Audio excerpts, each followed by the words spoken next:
Once upon a time in a beautiful forest, there lived a kind-hearted deer named Dara. Dara was loved by all the animals for his helpful nature. One day, a severe drought hit the forest, and the water sources began to dry up. All the animals were worried and desperate for water. Dara decided to find a solution and set out on a journey. After searching tirelessly, he discovered a hidden oasis with a plentiful supply of water. Instead of keeping it to himself, Dara shared the secret with all the animals and guided them to the oasis. The news of Dara's generosity spread far and wide. The animals praised him, and their unity made the drought bearable.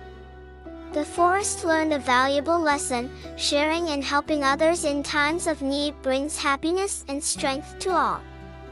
From that day on, the animals remembered Dara's selflessness, and the forest remained a harmonious and caring place, thanks to the deer's moral example.